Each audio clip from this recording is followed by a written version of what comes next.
मैं डरता नहीं हूं अमेरिका से। एक बात सुनिए मैडम, 2019 में ऑरेंज ने कहा तेल नहीं खरीदना ईरान से, हमने छोड़ दिया।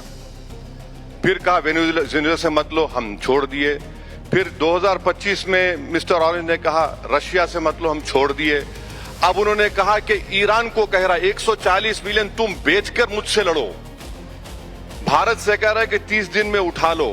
It is my pleasure to invite on stage Mr. Asaduddin Owaisi, a man जितने ये हमें दिखते हैं उससे ज्यादा ये सोशल मीडिया पर वायरल होते हैं। इसलिए ओवैसी साहब, आपसे गुफ्तगू करने का मजा ही कुछ और होता है। आप हमारे मंच पर आए and 20 years of times now, it's a special occasion when we want to exchange views on the noisy parliamentary democracy that we have in our country. Owaisi साहब, मैं सबसे पहले तो आपसे पूछना चाहूंगी, पार्लियामेंट में आपकी आवाज बहुत सुनाई देती है और आप हमेशा क्रिटिसाइज करते रहते हैं कि सरकार को क्या करना चाहिए। अब ये जो वेस्ट एशिया का युद्ध चल रहा है, इस पर आपके बहुत तीखे सवाल हैं। कल गवर्नमेंट ने ऑल पार्टी मीटिंग बुलाई और उस पर सारी चर्चा कर ली, अब भी कोई सवाल बाकी है? पार्लियामेंट के अंदर मीटिंग होना और एक ऑल पार्टी मीटिंग होना वो दो मुख्तलिफ चीजें हैं। अगर आप पार्लियामेंट के अंदर चर्चा कराते तो बहुत अच्छा होता। हमको बाहर निकलकर आपको फोन पे नहीं बताना पड़ता या कोई पूछ रहा है उसको बताना नहीं पड़ता, देश को मालूम हो जाता वैसे ही लाइव टेलीकास्ट में। ये समझ में नहीं आया कि ये सरकार ऑल पार्टी मीटिंग कर सकती है वेस्ट एशिया पर, मगर डिस्कशन अलाउ नहीं करती पार्लियामेंट में। तो इससे ये मालूम होता है कि ये पार्लियामेंट के ताल्लुक से सीरियस नहीं है। पार्लियामेंट देश की जनता का है और देश की जनता का हक बनता है कि वो देखे कि उनके इलेक्टेड एमपी सरकार जिसको इलेक्ट किया वो क्या कर रही है। तो ये बड़ी अफसोस की बात है कि ऑल पार्टी मीटिंग में वेस्ट एशिया के ऊपर बात हो सकती है, मगर पार्लियामेंट के अंदर चर्चा नहीं कराना चाहती सरकार। लेकिन पार्लियामेंट में प्रधानमंत्री ने दोनों सदनों में एक स्टेटमेंट किया, एक्सटर्नल अफेयर्स मिनिस्टर जयशंकर जी ने भी किया, पेट्रोलियम मिनिस्टर ने अपना स्टेटमेंट दिया, एग्रीकल्चर मिनिस्टर ने। आपको लगता है कि जब युद्ध जारी हो तो कोई भी देश इंटरनेशनल पोजीशन इस तरह से ले सकता है या उसे लेना चाहिए, या इस वक्त सिर्फ नेशनल इंटरेस्ट पर सोचना चाहिए? जब चाइना से जंग चल रही थी 1960s में, पार्लियामेंट चल रही थी, क्वेश्चन आवर हो रहा था और पार्लियामेंट में चाइना की जंग के ऊपर डिबेट भी हुई। अब हम क्यों नहीं करा सकते? अच्छा, ये तो जंग में हम तो जंग नहीं लड़ रहे हैं, हम अफेक्टेड पार्टी हैं। हम अफेक्टेड इसलिए भी हैं कि एक तो सरकार की गलत फॉरेन पॉलिसी की वजह से, दूसरा हमारे करीब 1 करोड़ भारत के नागरिक वहां काम कर रहे हैं। तो मिनिस्टर ने स्टेटमेंट दिया, प्रधानमंत्री ने दिया, वजीर आजम ने दिया, तो हम देकर चले गए। अगर वो एक एक सवाल हमको पूछने देते तो हम सरकार को पूछते थे कि भाई आप जवाब देकर चले जा रहे हैं, कम से कम हमारे सवालात का जवाब तो दीजिए। अब हम सिर्फ सुनने तो नहीं आए ना वहां पार्लियामेंट में। हम तो कोई खवाली पार्टी, ऑर्केस्ट्रा पार्टी या ऑडियंस नहीं कि थालियां मार के जाए hello the leader, good leader बोल के। तो हमको तो पूछने का राइट है, आप सिर्फ बोल के चले जा रहे हैं और ये समझ रहे हैं। हाँ, एक बात जरूर बोलूंगा कि प्रधानमंत्री ने, नरेंद्र मोदी ने जो नेसेट में स्टेटमेंट दिया था उससे थोड़ा बेहतर पार्लियामेंट में बोला। कम से कम उन्होंने ये तो नहीं बोला कि we stand with the genocidal regime, उन्होंने बताया, बोला कि बल्कि उन्होंने तो देश को बताया कि हम कैसा कोविड में एक साथ थे और इसके रिपरकशंस होने वाले हैं। तो वो 2-3 स्टेटमेंट मुझे लगा कि हाँ, थोड़ा डिफरेंट रहा। आपने 1962 वॉर की, तब भी ये बंद कमरा था और ऑल पार्टीज थे पार्लियामेंट में, टेलीविजन तब भी नहीं था, सोशल मीडिया तब भी नहीं था, तो अब है नहीं, यही इसीलिए आपने बंद कमरे में बात की। बंद कमरे में नहीं बात की, पार्लियामेंट में रूल्स है कि अगर हम पार्लियामेंट के प्रोसीडिंग्स को विदाउट मीडिया रिपोर्टिंग करना चाह रहे तो वो रूल है, उसमें प्रोविजन है। रूल नहीं इस्तेमाल किया गया था और जबकि हम उस जंग में बहुत नुकसान उठाए हम उस जंग में, तब भी रिपोर्टिंग हो रही थी, क्वेश्चन आवर हो रहा था, मगर आज हम उस पर डिबेट ही नहीं करना चाह रही सरकार। और ऑल पार्टी मीटिंग बुलाकर आप एक 4 मिनट बोल लीजिए, आप 2 मिनट बोल लीजिए, 3 मिनट बोल लीजिए, और फिर फॉरेन मिनिस्टर बोलते हैं कि हम दलाल नहीं है।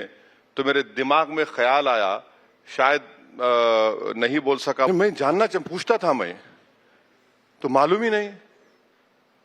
आप बताइए, आप डिबेट ही नहीं कराना चाह रहे, आप बोल रहे हैं कि शायद इसलिए क्योंकि जिस तरह के लफ्ज आपने इस्तेमाल किए, नहीं, शायद ये लफ्ज कोई भी देश दूसरे देश के बारे में ना कहे तो बेहतर है। नहीं, दलाल, हम दलाल नहीं है, कहा ना उन्होंने। आप बताइए कि क्या देश के फॉरेन मिनिस्टर को आपने रिपोर्ट किया? मैंने नहीं कहा ये बात।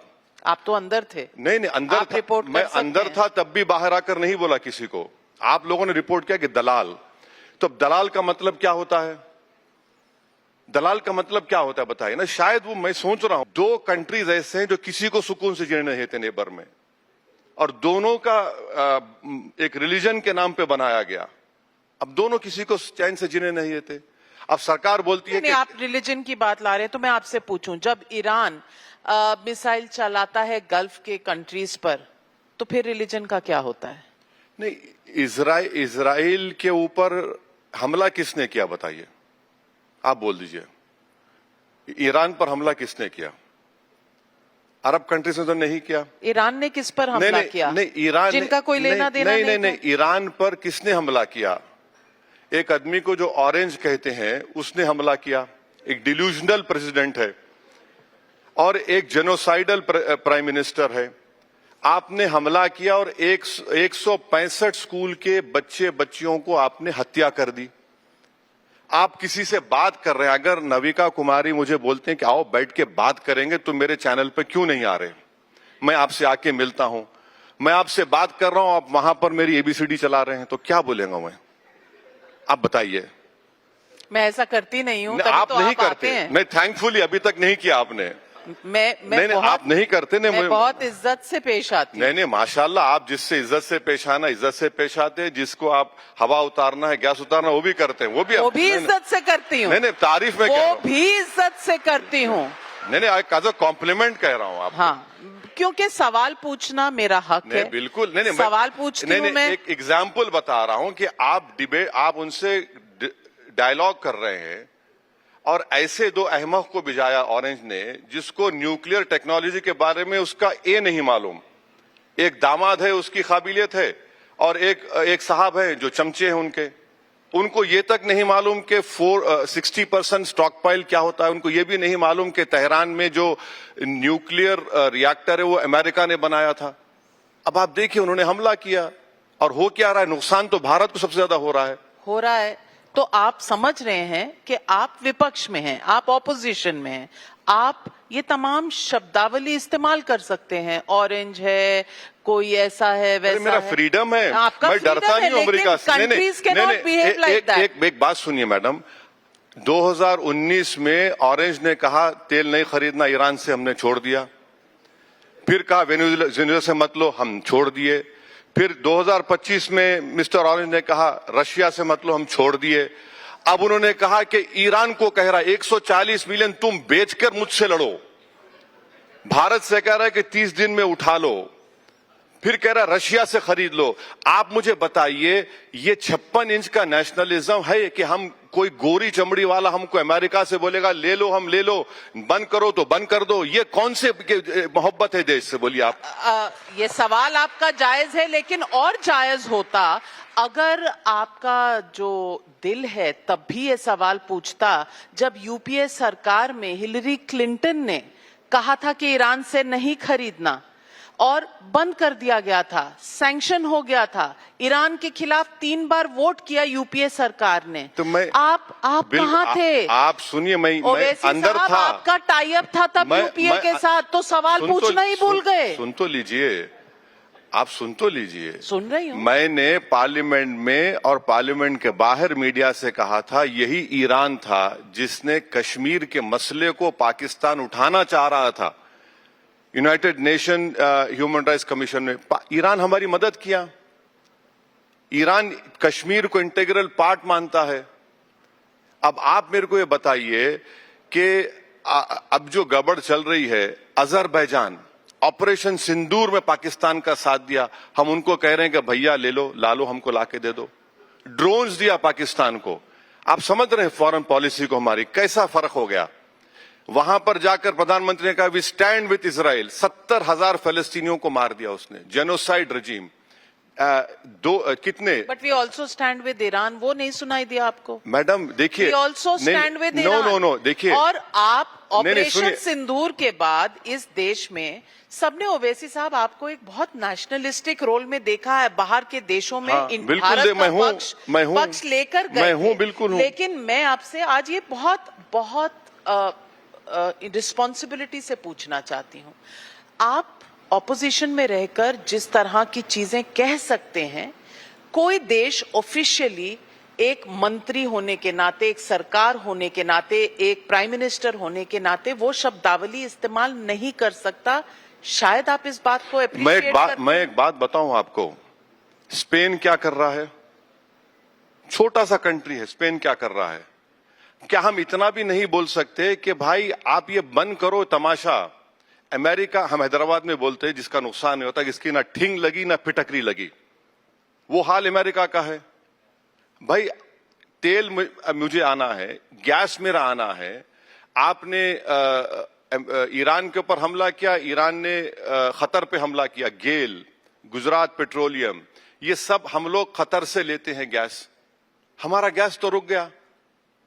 अब हमारी गलती है? नहीं, गलती हमारी नहीं है, मगर अगर हम बोलते ट्रंप, एक बात बताइए, प्रधानमंत्री ने स्पीच दिया पार्लियामेंट में, जंग शुरू करने वाले अमेरिका और इजराइल, एक लफ्ज नहीं यूएस के बारे में, एक लफ्ज नहीं इजराइल के बारे में। क्यों? आखिर क्या वजह है कि हम बोलने से, सच्चाई बोलने से डरते हैं? नहीं जानते क्या वजह है? क्या वजह है? नहीं मालूम? ये एप्स्टीन फाइल है क्या? नहीं, 9 लाख भारतीय रहते हैं वहां पर, भारतीय रहते हैं गल्फ कंट्रीज में। मैडम, हमने उनको भी महफूज रखना है। मैडम, हमने तेल भी सुनिए निकालना मैडम, फॉरेन पॉलिसी का हिस्सा क्या होता है कि देश का पहला इंटरेस्ट प्रोटेक्ट किया जाए, फिर हमारे एनआरआईज आते हैं, यकीनन आते हैं। अगर हम एक करोड़ को देख के फॉरेन पॉलिसी डिसाइड करेंगे, ये कभी नहीं हुआ ऐसा। यकीनन हमारा सॉफ्ट पावर है, मगर इनकी गलती की वजह से भारत के लोग ही तो मर रहे हैं। डेब्रिस गिर रहा है, आज मर गए। समंदर पे, कश्तियों पे लोग हैं। मुझे कॉल किए निजामाबाद का लड़का कि हम भूखे हैं। आप ये बताइए कि हम बोल क्यों नहीं सकते कि भाई बंद करो ये तमाशा, ये तुम क्या कर रहे हो? नहीं, बिल्कुल। अरे आप पार्लियामेंट में, राज्यसभा, लोकसभा में लफ्ज यूएस बोलने को तैयार नहीं है, लफ्ज इजराइल का कंडेमनेशन करने को तैयार नहीं है, फिर कैसा होगा बताइए आप ये? और फिर अच्छा, मल्टीलैटरलिज्म हमारा कहां गया? कहां गया? हम तो सबके दोस्त हैं ना। We called for de-escalation. That is not enough. No, we are talking to both sides. That is not enough. I'll give you an example of what I am saying. You know what happened? We invited a frigate from Iran. That frigate came to Visakhapatnam, participated in the show. They left Indian shores. They were in Sri Lanka waters or international waters. An US submarine launched a torpedo. And have you seen a statement of condolence? Forget about condemnation. Statement. Listen to me. Listen to me. Statement of condolence, not condemnation from Indian Navy. No. Why? Who's this US to create this kind of fear amongst us? Our forefathers didn't fought the Britishers for 200 years. That just because a 4-year term president can create this sort of psychological fear in us. Who the hell is he? He'll become a lame duck come December. He'll become a lame duck president. Owaisi साहब, आपकी जो खासियत है ना, आप half truths बताते हैं। अरे मैडम, आपने बोला कम से कम आधी सच्चाई तो बता रहा हूं, कोई वो भी नहीं कर रहा है ना। मैं दूसरे तो पूरी झूठ बोल रहे हैं, व्हाइट लाइज, परपेचुअल लायर्स हैं पूरे। इजाजत से थोड़ा मैं भी बता दूं आधा फैक्ट जो आपने नहीं बताया। बोलिए मैडम। एक फ्रिगेट जो टॉर्पीडो हुई थी, उसकी जगह एक शिप यहाँ पर डॉक थी। उनके जो शिप खराब थे, उनके सेलर्स को हमने यहाँ रखा हुआ था, सब कुछ कर रहे थे। किसके? ईरान के। वो नहीं दिखा, उसकी चर्चा तक नहीं हुई। आपने बोला नहीं जब आपने कहा कि हम एक तरफ की कर रहे हैं, ईरान की कहानी आप गोल कर गए। मैडम, से बताइए, एक बात सुनिए, एक बात सुनिए। अगर मैं आपकी दावत में यहां पर आया हूं मैं गिर जाता हूं, खुदा ना खास्ता कुछ हाथ को मार लग गया, अरे असद साहब आपको क्या हुआ, डॉक्टर को बुलाओ, पानी पिलाओ। आप तो चलिए मैं बाहर चला गया, रास्ते में टक्कर हो गई, आप फोन तो करेंगे, अरे आप मेरे प्रोग्राम को आए थे, क्या हुआ आपको? आपको पता है फोन नहीं गया था? कुछ नहीं। आपको पता है? Indian navy has not even offered condolences. क्यों? अच्छा, आपको मालूम मैडम, 5 दिन के बाद हमने कंडोलेंसेस दिया खामेनेई के बारे में। एक प्रेस नोट था जो वापस लिया गया। आपको मालूम ये बात कि कहा गया कि मत दो कंडोलेंसेस। बाद में ख्याल आया सुप्रीम लीडर को, नहीं जाके लिख दो, लिख दी हमने। अच्छा, उसके 7 दिन के बाद ख्याल आ रही 165 बच्चे मारे गए, उनका भी कंडोलेंस कर दो, कर दिया हमने। फिर हम 5 दिन इंतजार क्यों करें कि ये रेजिम गिर जाएगी? जब नहीं गिरी तो हमारे प्राइम मिनिस्टर 2 मरतबा उनके प्रेसिडेंट से बात कर लिए। अच्छा, अब क्या हो रहा मालूम? एक मिनट, अब जो हम जो शिप्स ला रहे हैं ना गैस के, माफ करना बुरा मत मानिए, आ गए 2 शिप आ गए, 3 शिप आ गए।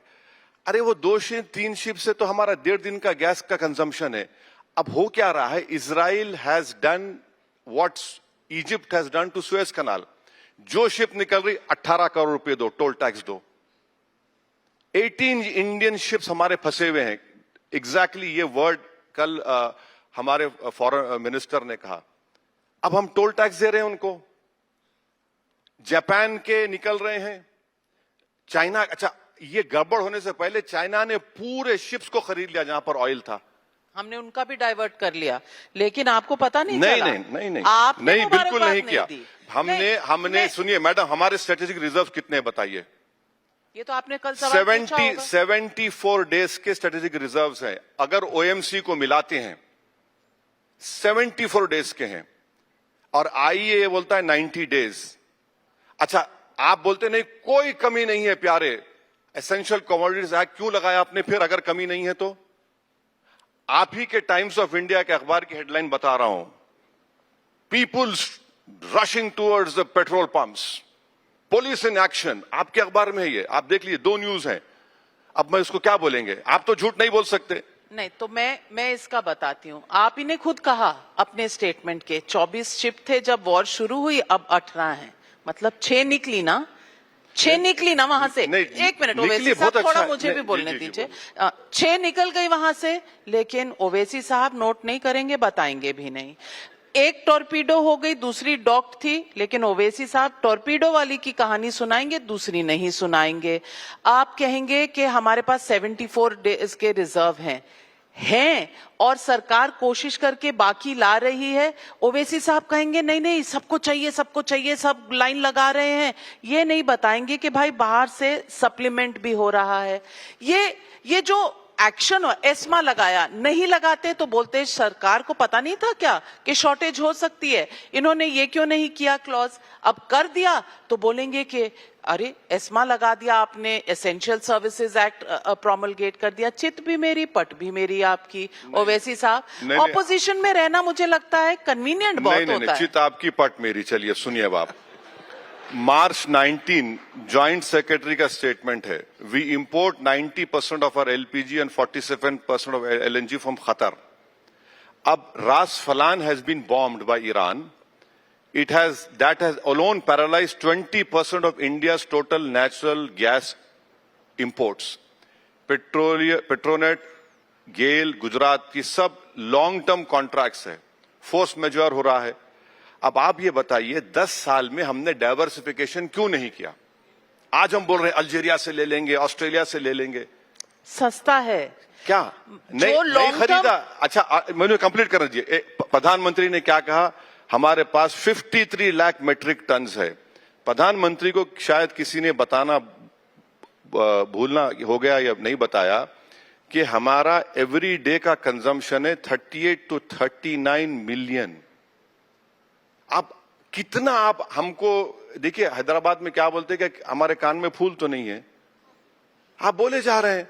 एसपीआर रिजर्व्स कहां है बताइए ना हमको। आप बॉटलिंग प्लांट पे आप रख रहे हैं, आपने कमर्शियल को बंद क्यों कर दिया बताइए?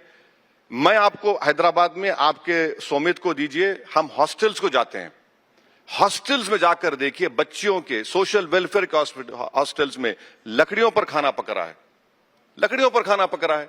अब सरकार बोलती है कि प्रॉब्लम है ही नहीं। अब जब प्रॉब्लम ही नहीं है तो फिर हम क्या बोलेंगे? प्रॉब्लम ओवैसी साहब आप भी जानते हैं कि है, लेकिन पैनिक नहीं होना है, क्योंकि पैनिक के अलग फॉलआउट्स होते हैं, ये आप जानते हैं, लेकिन आप दिखाएंगे नहीं कि आप सब समझ रहे हैं। मैं सवाल ये भी आपको बता दूं कि आज आप कह रहे हैं कि डाइवर्सिफाई पहले क्यों नहीं किया। आप जानते होंगे कि आप अपने नजदीकी वाले सप्लायर्स के पास जाएंगे तो आपको कॉस्ट एडवांटेज मिलेगा, because freight is a big part of oil import. Madam, I strongly disagree with you.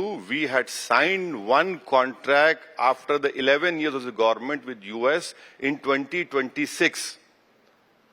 If that is also, that is known as 22 MTA US LPG deal 2026. It covers only 10% of our annual import. In 11 years, why didn't we diversify? What we have done, C3, C4 से बंद करके आपने नीचे कर दिया पूरा। दूसरा आपने क्या किया कि कमर्शियल बंद कर दो तो हम 50% हमारा प्रोडक्शन देश का हो गया। अभी 50% बाहर से लाना है। कहां से आ रहे हैं? कहां से आ रहा है बताइए? एक शिप, दो शिप, तीन शिप अगर आएंगे तो वो 1.5 दिन, 2 दिन, 3 दिन का चलेगा। यही चीज अगर नरेंद्र मोदी अगर इजराइल जाने से पहले सोचते, ये जंग जो है नेतन्याहू की जंग है, ये जंग उनकी पर्सनल जंग है। अगर नरेंद्र मोदी नहीं जाते तो क्या कतर पर स्ट्राइक नहीं होता? कम क्या से स्ट्रेट्स कम ऑफ हॉर्मुज में असर नहीं पड़ता? कम से कम नरेंद्र मोदी खड़े होकर मिस्टर ऑरेंज को बोलते, मिस्टर सो एंड सो बस करो। मोदी जी को इस्तेमाल किया गया इजराइल ने, वहां उनको यहां पर आना था। मोदी जी को इस्तेमाल करके उन्होंने अपना जेनोसाइड को व्हाइट वॉश करने की कोशिश की। हुआ तो नहीं। नहीं हो सकता ना, जब 70,000 बच्चों की लाशें दिख रही हैं, लोगों की घर दिख रहे हैं। आप मान रहे हैं कि मोदी जी इतने इंपॉर्टेंट हैं कि देश बुलाते हैं व्हाइट वॉश अपने एक्शंस कराने के लिए? मान रहे हैं ना आप? अब मान रहे हैं कि उनकी अहमियत इतनी है। अब आप जवाब, नहीं एक मिनट मैडम, जवाब सुनिए। आप थाली मार रहे हैं, जवाब सुनिए। 80,000 लोग मारे गए। हमारी देश की इंपॉर्टेंस उससे होगी कि एक रिजीम 80,000 लोगों को मारेगा और हम जाके उसको व्हाइट वॉश करेंगे? ये हमारी अहमियत है।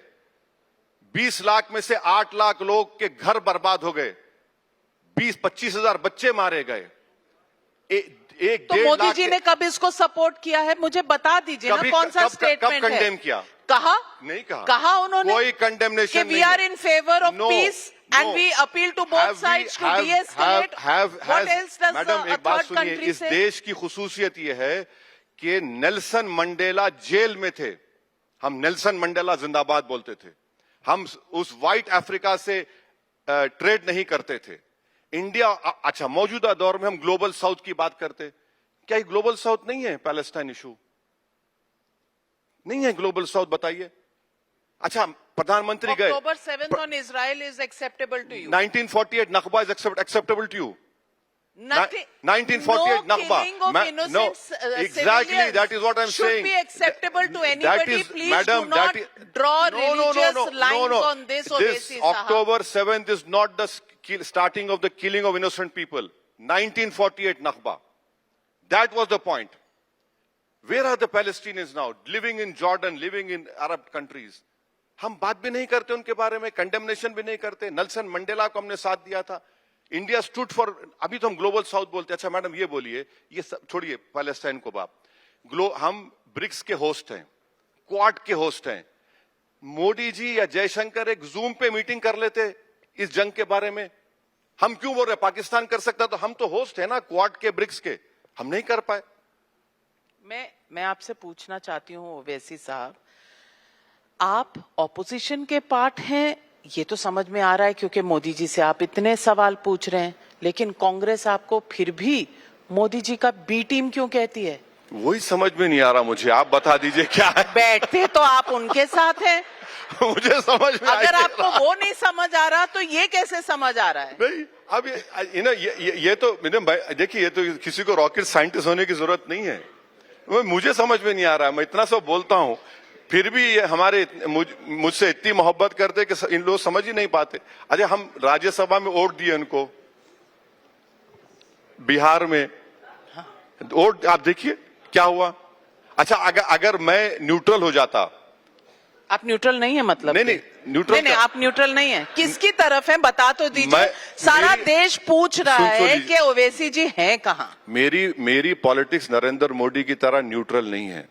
अच्छा, मेरी जो पॉलिटिक्स है हर तरफ से फायदा ले वो लो। अपनी पार्टी की प्रमोशन, पार्टी को स्ट्रेंथन करने की है। अच्छा, मैं ये बता रहा हूं कि अच्छा, न्यूट्रल की बात जब आई, हमारा 5 टर्म के एमपी हूं। जब कांग्रेस की सरकार थी, मनमोहन सिंह साहब वजीर आजम थे, चिदम्बरम ने यूएपी एक्ट लाया था। डिस्पाइट बीइंग इन यूपीए, मैं अपोज किया, I asked for division also. और मैं जो स्पीच में बोला था कि this particular section will be used, the definition of terrorism will be used to incarcerate many people. I have been proven right. In 2019, Amit Shah made it more draconian. Congress party supported it. TMC walked out instead of asking for division. I stood there with Imtiaz Jalil, and every amendment we had moved, I have been proven right, because it is now one of the Supreme Court judges have recently said that using UAP is only to prolong the trial. पर आपने तब का तकमा तो लगा लिया कि आपने oppose किया था, फिर सपोर्ट मांगने चले गए थे कि भाई मुझे भी इंडिया गठबंधन का पार्ट बना लो बिहार में। बिहार में नहीं गए थे? सुनते लिए चिट्ठियां लिखी थी, कसीदे इतने लंबे लंबे कि मुझे ले लो, मैं बहुत अच्छा। ऐसा नहीं था। कोई दूर से बोल रहा था हम तुमसे मोहब्बत करते, तो आपने कहा पास आके बोलो। नहीं, हमने कहा चलो हम आ जाते, मोहब्बत करो, लपटा लो हमको। अच्छा, तो भाग गए, घर का दरवाजा बंद कर अब लिया। आपकी मोहब्बत के नहीं, क्या नहीं, देखिए, अगर कोई मुझसे मोहब्बत का इजहार कर रहा है तो हम बोले चलो प्यारे, आ जाते तुम्हारे पास, हम ले लो हमको, बगलगीर हो जाओ। हम घर को गए तो घर को लॉक डाल दिया आपने। अब मैं क्या करूं? भाई आई लव यू बोले तो हम बोले ठीक है चलो दिखाओ, हम आ जाते हैं। तो अख्तर ईमान गए, वो गायब हो गए। अब क्या करेंगे हम? तो ये आपकी मोहब्बत कैसी है? नहीं, कभी हाँ कभी ना वाली मोहब्बत, इसे मोहब्बत कहते हैं? मेरा मानना यह है कि वो मोहब्बत ही नहीं जिसमें नाकामी ना हो। अच्छा अच्छा, ये जितने थाली मार रहे हैं इनकी जवानी में कुछ हुआ था इन लोगों को सबको। तो अब ये जो नाकाम मोहब्बत है आपकी, ये बंगाल तक चली गई है। अब आप बंगाल में, वहां भी इश्क हो रहा है हमारा। हाँ, वहां हुमायूं कबीर के साथ हो रहा है, बाबरी मस्जिद नहीं बनाने की बात हो रही है। तो ये वाली बाबरी मस्जिद की मोहब्बत है जो वहां ले गई है? सीरियसली मेरा जवाब ये है कि सिर्फ इशू बाबरी मस्जिद नहीं है, issue exploitation of the minorities by the TMC government है। अच्छा, और उसमें क्या हुआ कि लास्ट ईयर 24 मई में हाई कोर्ट ने 5 लाख ओबीसी सर्टिफिकेट्स को कैंसिल कर दिया। उसमें से 4 लाख तो मुसलमानों के हैं। और फिर सोने पे सुहागा यह है कि नेशनल बैकवर्ड क्लास कमीशन के चेयरमैन हमारे एमपी साहब अहीर साहब थे, उन्होंने जितने मुस्लिम कास्ट थे सेंट्रल लिस्ट में उसको निकाल दिया। हमारा हाल क्या है? आई एम कॉट बिटवीन, क्या बोलते हैं वो, fire and the frying pan, not between rock. आप ये निकाल रहे हैं, वो निकाल रहे हैं। अच्छा, आप ह्यूमन डेवलपमेंट इंडिकेटर्स देख लीजिए टीएमसी के रूल में मुस्लिम माइनॉरिटी के। तो मेरा मानना यह है कि जब तक माइनॉरिटीज की अपनी एक सेम्बलेंस ऑफ पॉलिटिकल लीडरशिप नहीं बनेगी, हम जस्टिस को, इंसाफ को, हिस्सेदारी को हासिल नहीं कर सकेंगे। ये हमारी सोच है, हमारा उस पर अमल कर रहे हैं। लेकिन मुझे फायर एंड फ्राइंग पैन का तो पता नहीं, पर बंगाल में आप मोदी जी और ममता जी के बीच में हैं। और बच के निकल जाऊंगा मैं, फिक्र मत करिए। बचेंगे, क्योंकि आप इतना लड़ते ही नहीं, इतनी सीटें लड़ते ही नहीं कि आपका कुछ बन जाए। देखिए, ममता जी आप पर आरोप लगा रही हैं कि आप इतनी सीट बस लड़ते हैं जिससे उनका खेल खराब हो जाएगा और बीजेपी को फायदा हो जाएगा। मैडम, आप इतने सीजन जर्नलिस्ट हैं, आप तो कम से कम मत बोलिए। इतनी सीट लड़ रहा हूं तो क्यों पेट में दर्द हो रहा ममता को? आराम से सो जाओ ना, क्योंकि वोट आप उनके काटेंगे। नहीं, देखिए, इतनी सीटें लड़ रहा हूं ना, तो क्यों परेशान हो रहे? क्यों रातों की नींद हराम हो रही है?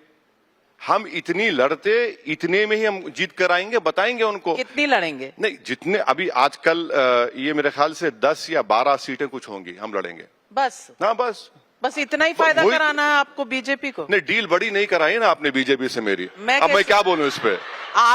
आपकी हो ही नहीं सकती। आप यहाँ बैठकर मोदी जी का स्क्रिप्ट लिखना चाहते हैं, ममता जी आपको लिखने नहीं दे रही। मैडम, आप सेक्युलर बन रहे हैं, सेक्युलर वाले मैडम, आपको सेक्युलर नहीं मानते। ये चल क्या रहा है? जितना मुझे लोग गाली देते, मैं उसको बैज ऑफ ऑनर समझता हूँ। मुझे कोई रोक नहीं सकता। मैं भारत की सियासत की लैला हूँ, मुझे फख्र है इस बात का।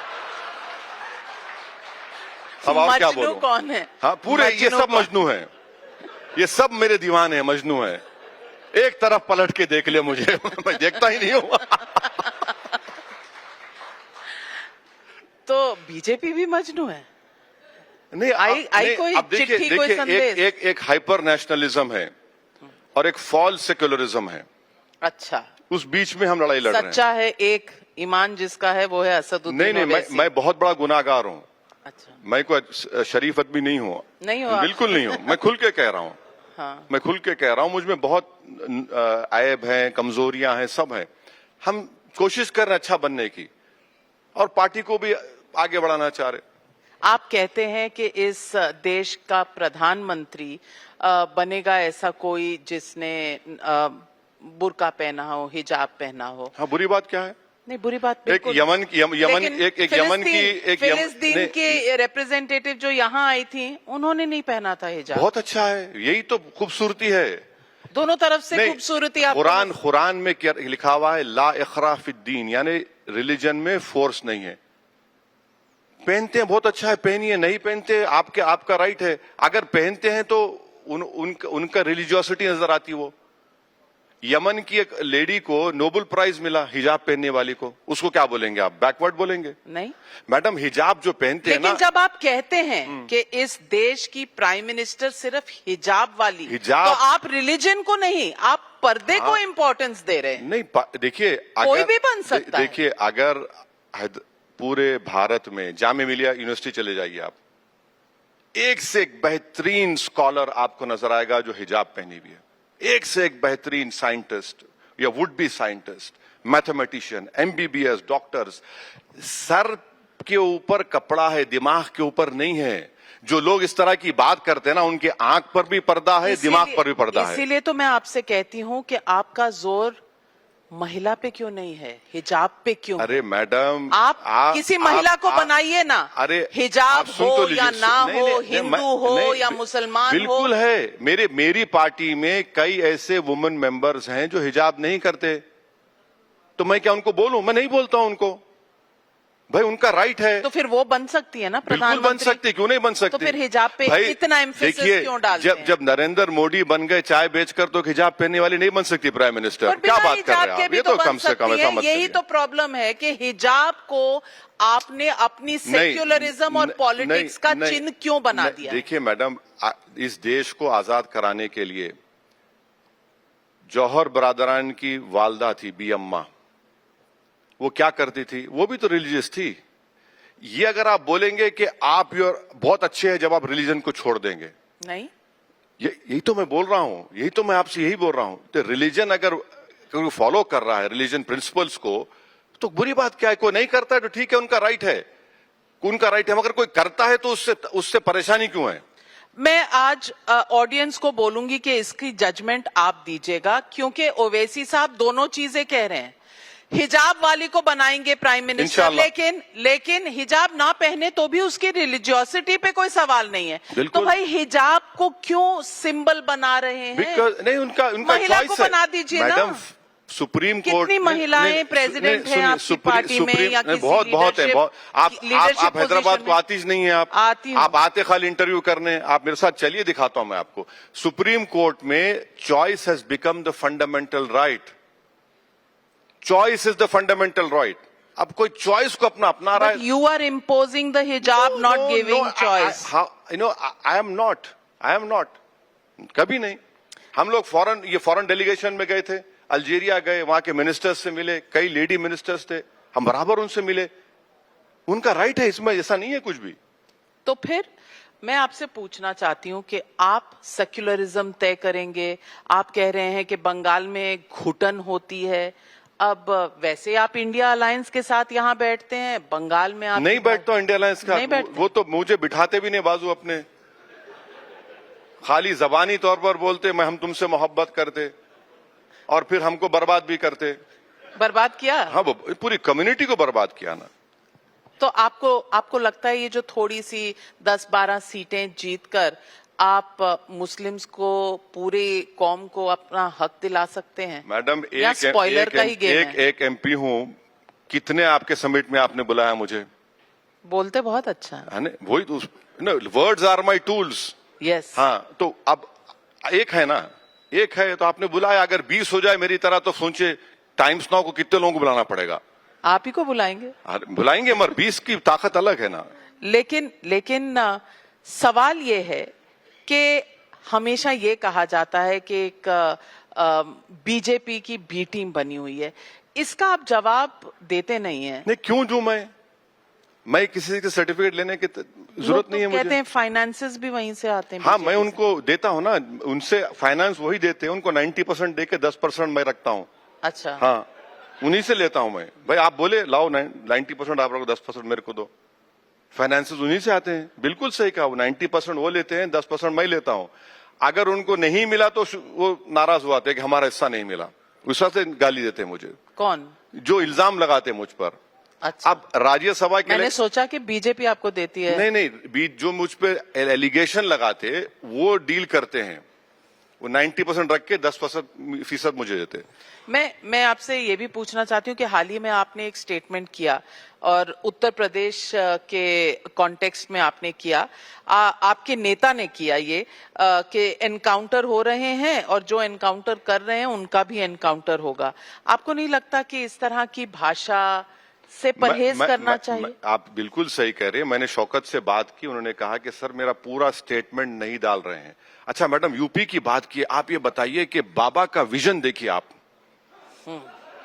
बाबा का विजन देखिए कि उन्होंने क्या कि वी हैव, इंग्लिश में ट्वीट किया, एक्स पे डाला कि we have done an signed an MOU with an AI company to open a data centre worth 25,000 crore. तो हजरत ग्रॉक ने नीचे लिखा कि उसका 50 लाख का टर्नओवर नहीं है। बाबा ने कर दिया। AI देखिए, उनका AI देखिए। आप यूपी में भी इतने 10-12 सीटें लड़ने जाएंगे? नहीं, यूपी में हम लोग अलायंस करेंगे, अच्छा अलायंस करके। किसके साथ? वही जो मोहब्बत कहते हैं कि करते हैं पर करते नहीं है। नहीं, अलायंस होगा। किसके साथ? अब इतना जल्दी अब मैं अपनी राजनीति टाइम्स नाउ से कैसे करूंगा? तो बास फैसले हमको करने दीजिए। आप ही ने कहा कि हमारे मंच से बहुत काम हो सकते हैं। नहीं, हो रहे हैं ना, बिल्कुल हो रहे हैं। आप भी करते हैं काम किसी का, मैं भी करता हूं अपनी पार्टी का, सब अपना काम करते हैं। आजकल आपको एक शब्द से बहुत दिक्कत हो रही है। हाँ, धुरंधर। नहीं, वो शब्द ये है धुरंधर। हाँ, धुरंधर क्या पिक्चर है वो? आपने कहा बैन कर दो। नहीं, मैंने कहा वारिस पठान। नहीं, देखिए मैडम, मेरे पास टाइम नहीं है 3 घंटे किसी को देखने का। मैं चाहता हूँ लोग मुझे 1 घंटे के लिए सुने।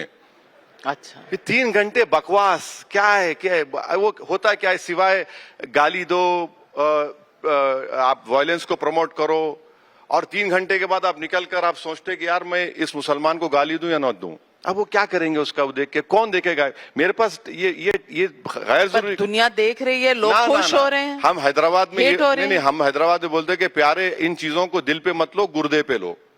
तो हम गुर्दे पे लेके छोड़ देते हैं उसको। तो इसको प्रॉब्लम है, ये बकवास है। ये 3 घंटे आप क्यों फिल्म नहीं देख सकते? राहुल गांधी को सुनना अच्छा लगता है? राहुल गांधी। मैडम, अगर मैं 1 घंटा 2 घंटे दिन में मेरी बीवी को सुन लिया तो मौजा ही मौजा, बस वो उसकी फिक्र रहती मुझे।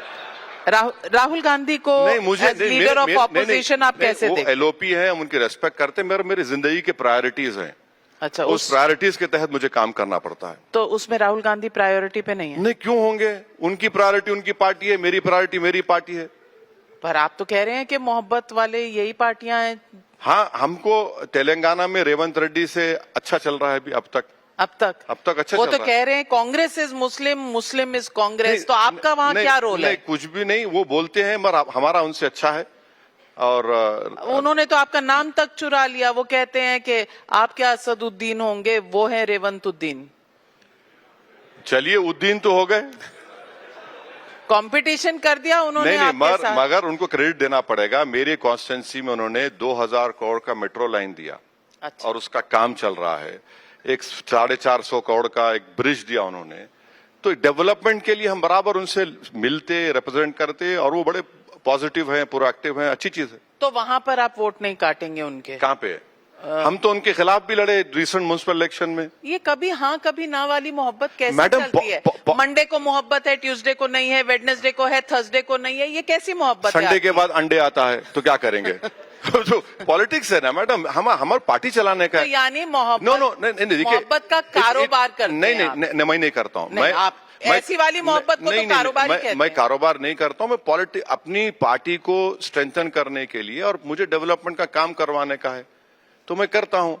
अब हम मालेगांव से मैं हमारे एमएलए को ले जाकर किरण रिजिजू से मिला, मैं मालेगांव से एमएलए को ले जाकर गिरिराज से मिला, मैं वो आइडियोलॉजिकली डिफरेंट है पावरलूम इंडस्ट्री के बारे में। तो काम तो कराना है ना, मिलूंगा नहीं तो काम अच्छा, कैसे होगा? तो काम कराने के लिए मोहब्बत, बाद में नहीं, ठेंगा। काम करा वो उनकी जिम्मेदारी है, वो मिनिस्टर है, मैं एक इलेक्टेड रिप्रेजेंटेटिव हूं, मेरा राइट है उनके पास जाकर बोलने का। मैं सिर्फ आपको दो चीजें बताना चाहती हूँ फैक्ट के तौर पर। आज सुबह किरण रिजिजू जी इसी प्लेटफॉर्म पर थे और उन्होंने कहा कि 5वें दिन जाकर हमने कंडोलेंस नहीं दिया, जिस दिन कंडोलेंस रजिस्टर खुला उसी दिन हम गए थे। फैक्चुअली ये स्टेटमेंट ये फॉल्स है, इसलिए फॉल्स है कि आपके मुंह में जबान है, आप सरकार में हैं, आप एक स्टेटमेंट जारी कर सकते थे। चलिए वो भी नहीं तो कम से कम हमारे अमित को बोल देते कि सोर्सेस से हमने कंडेम कर दिया या कंडोलेंस दिया, वो भी नहीं किया आपने। रजिस्टर क्यों आप बोल सकते थे ना। 165, चलिए ईरान से आपको जो भी होगा, इजराइल या ट्रंप की डर से आप नहीं बोले, 165 बच्चे मारे गए, उन पे तो बोल देते कुछ।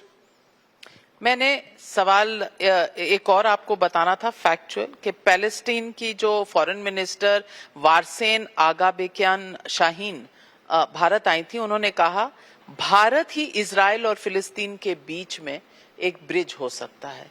उन्हें यकीन है मोदी पर, आपको क्यों नहीं है? ये समझ में नहीं आता। कैसे यकीन होगा जब नरेंद्र मोदी नेसेट में जाकर जो किसी को अवार्ड नहीं दिया वहीं बनाकर उनको पहना दिया गया और उन्होंने खड़े होकर बोल दिया कि we stand with Israel. For what do we stand with Israel? For the genocide? For what they are doing? For what they have destabilised the whole region? they have created problems for India. They have created huge economic problems for us. We have the genocide happened later, by the way. वो time का No, it is still continuing, by the way. Even after the so-called ceasefire, 800 Palestinians have been killed. Yesterday there was a bombing on the tents. Can you imagine a regime bombing on tents? On tents and killing innocent children and people over there. Asaduddin Owaisi, as always, you are the representative of the noisy democracy that we have in India. Thank you very much for inviting me. We are Thank you, grateful for your views and Times Now के 20 साल के सफर बहुत बहुत मुबारक हो आपके बहुत बहुत शुक्रिया। आपके साथ मिलते रहे, यूं ही गुफ्तगू होती रहे, यही हमारी बहुत शुक्रिया। कामना है। Thank you.